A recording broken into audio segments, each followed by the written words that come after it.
जय श्री कृष्ण। भरत जी को सेना सहित आते देखकर निषाद राज सोच रहे हैं कि भरत जी राम जी से युद्ध करने जा रहे हैं। वो अपने सभी साथियों से युद्ध के लिए तैयार हो जाने के लिए कहते हैं। वे स्वयं कवच पहनकर सिर पर लोहे का टोप रखते हैं, फरसे, भाले और बर्छों को सीधा कर रहे हैं। कोई तलवार के वार रोकने में अत्यंत कुशल है। वे सभी ऐसे उमंग में भरे हैं मानो धरती छोड़कर आकाश में उछल उछल रहे हों। अपना सब साथ सामान, लड़ाई का सामान और दल बनाकर उन्होंने जाकर निषाद राज गुह को जुहार की। निषाद राज ने सुंदर योद्धाओं को देखकर सबको सुयोग्य जाना, नाम ले लेकर सबका सम्मान किया।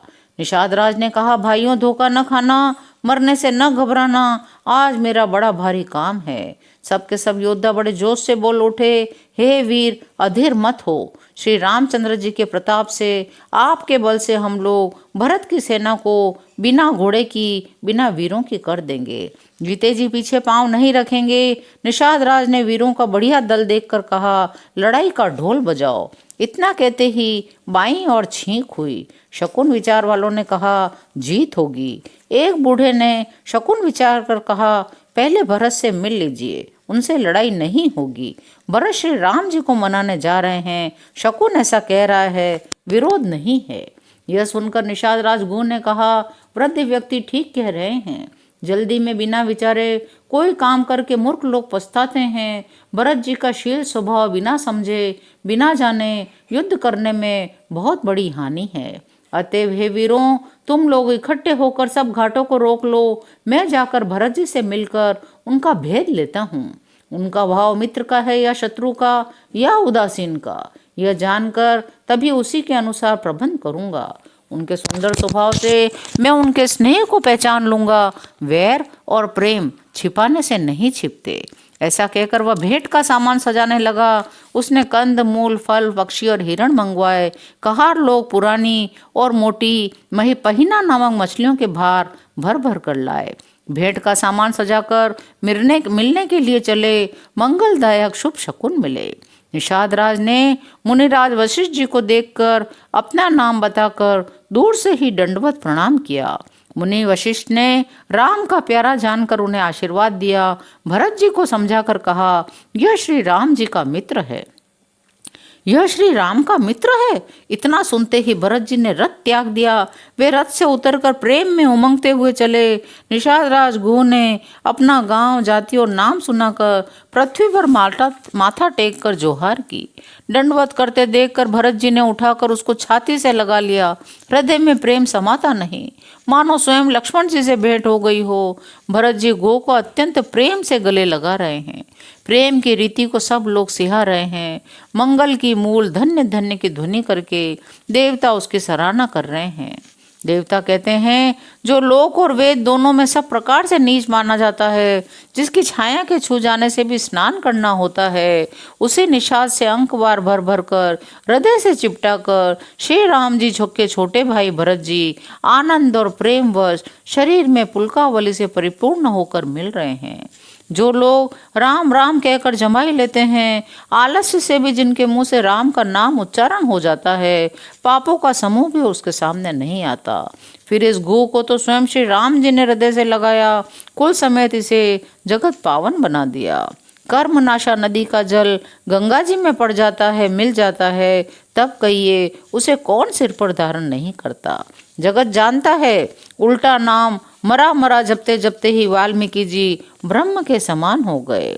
मूर्ख और पामर, चंडाल, शबर, खस, यवन, कोल, किरात राम नाम कहते ही परम पवित्र त्रिभुवन में विख्यात हो जाते हैं। इसमें कोई आश्चर्य नहीं, युग युगांतर से यही रीति चली आ रही है। श्री रघुनाथ जी ने किसको बढ़ाई नहीं दी। इस प्रकार देवता राम नाम की महिमा कह रहे हैं। उसे सुन सुनकर अयोध्या के लोग सुख पा रहे हैं। राम सखा निषाद राज से प्रेम के साथ मिलकर भरत जी ने कुशल मंगल और क्षेम पूछी। भरत जी का शील और प्रेम देखकर निषाद उस समय विदेह हो गया। उसके मन में संकोच, प्रेम और आनंद इतना बढ़ गया कि वह खड़ा खड़ा टकटकी लगाए भरत जी को देखता रहा। फिर धीरज धरकर भरत जी के चरणों की वंदना करके प्रेम के साथ हाथ जोड़कर विनती करने लगा, हे प्रभु, कुशल के मूल आपके चरण कमलों के दर्शन कर मैंने तीनों कालों में अपना कुशल जान लिया। अब आपके परम अनुग्रह से करोड़ों पीढ़ियों सहित मेरा कल्याण हो गया। मेरी करतूत और कुल को समझकर प्रभु श्री राम जी की महिमा को मन में विचार करके जो रघुवीर श्री राम जी के चरणों का भजन नहीं करता वह जगत में विधाता के द्वारा ठगा गया है। मैं नीच जाति का नीच कर्म करने वाला जीव और कहाँ अनंत कोटि ब्रह्मांडों के स्वामी भगवान श्री रामचंद्र जी, पर उन्होंने भी मुझ जैसे नीच को अपना लिया।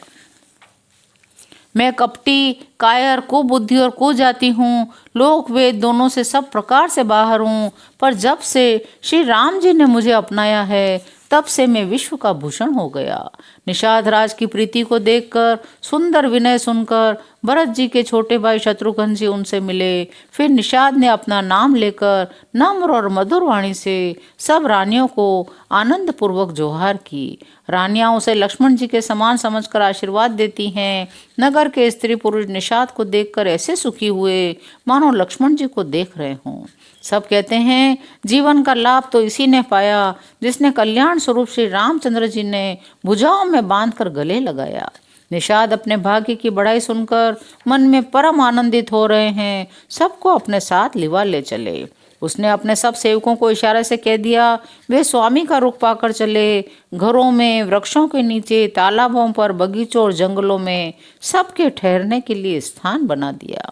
भरत जी ने जब श्रृंगवेरपुर को देखा उनके सब अंग प्रेम के कारण शिथिल हो गए। वे निषाद को लाग दिए। उसके कंधे पर हाथ रखकर चलते हुए वे ऐसे शोभा दे रहे हैं मानो विनय और प्रेम शरीर धारण किए हों। इस प्रकार भरत जी सब सेना को साथ में लिए हुए जगत को पवित्र करने वाली गंगा जी के दर्शन किए। श्री राम घाट को जहाँ श्री राम जी ने स्नान संध्या की थी प्रणाम किया। उनका मन इतना आनंदमग्न हो गया मानो उन्हें स्वयं श्री राम जी मिल गए हों। नगर के नर नारी प्रणाम कर रहे हैं। गंगा जी के ब्रह्म रूप जल को देख देख कर आनंदित हो रहे हैं। गंगा जी में स्नान कर हाथ जोड़कर सब यही वर मांगते हैं श्री रामचंद्र जी के चरणों में हमारा प्रेम बहुत अधिक हो। भरत जी ने कहा है गंगे, आपकी रस सबको सुख देने वाली और सेवक के लिए तो कामधेनु है। मैं हाथ जोड़कर यही वरदान मांगता हूँ श्री सीताराम जी के चरणों में मेरा स्वाभाविक प्रेम हो। इस प्रकार भरत जी स्नान कर गुरु जी की आज्ञा पाकर यह जानकर कि सब माताएं स्नान कर चुकी हैं डेरा उठाकर ले चले। लोगों ने जहां तहां डेरा डाल दिया। भरत जी ने सभी का पता लगाया। फिर देव पूजन करके आज्ञा पाकर दोनों भाई माँ कौशल्या के पास गए। चरण दबाकर कोमल वचन कहकर भरत जी ने सब माताओं का सत्कार किया। फिर भाई शत्रुघ्न को माताओं की सेवा में सौंपकर अपने निषाद को बुला लिया। सखा निषाद राज के साथ हाथ से हाथ मिलाए हुए भरत जी चले। प्रेम बहुत है, उनका शरीर शिथिल हो रहा है। भरत जी कहते हैं हे सखा, मुझे वह स्थान दिखलाओ जो नेत्र और मन की जलन को ठंडी करो जहाँ सीता जी, राम जी और लक्ष्मण जी रात को सोए थे। उनके नेत्रों में प्रेमाश्रुओं का जल भर आया। भरत जी के वचन सुनकर निषाद को बड़ा विषाद हुआ। वह उन्हें वहां ले गया जहां पवित्र अशोक के वृक्ष के नीचे श्री राम जी ने विश्राम किया था। भरत जी ने वहां अत्यंत प्रेम से आदरपूर्वक दंडवत प्रणाम किया।